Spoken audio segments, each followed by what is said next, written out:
Hey all, Brent here with a little review of Macross II. This is the sequel to the original Super Dimensional Fortress Macross.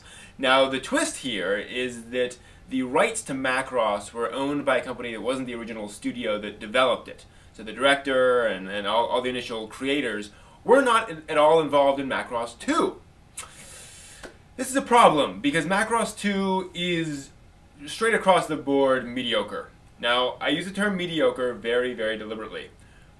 I mean just straight average. Not terrible, just middle of the road.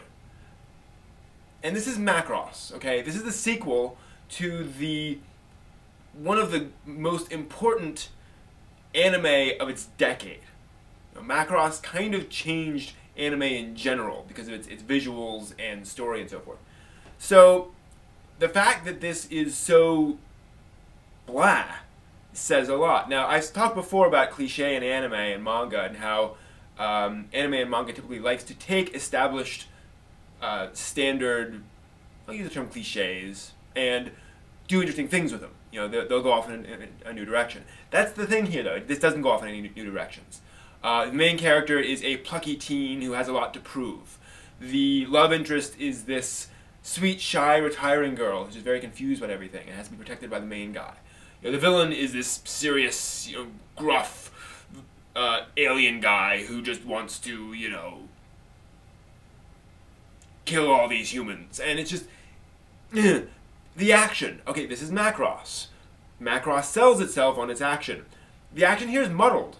It's bland on screen. It's not spectacular at all, and that's what Macross is supposed to be. At best, the animation is just perfectly serviceable. And I'm talking by 1992 standards. I'm not saying by modern standards. Heck, they even, in general, they reuse visual styles from the original Macross. If in original Macross you saw a Valkyrie firing a gun like this, they would just reuse that same, not the exact same animation, but the same kind of shot setup and animation style for those things. There's not even nothing new here.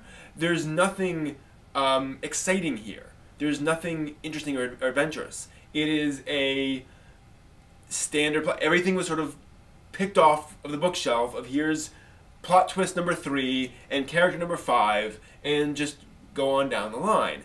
And that would be fine if it all worked, but it doesn't. The plot just kind of meanders along. Well, it doesn't meander along. It muddles along.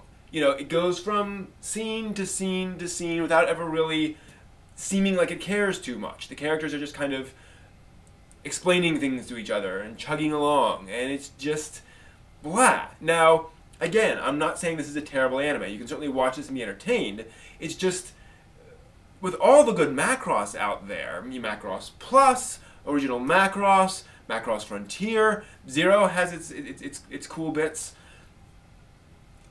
What possessed them to do this? And why would you make a sequel to something so important that is this middle of the road?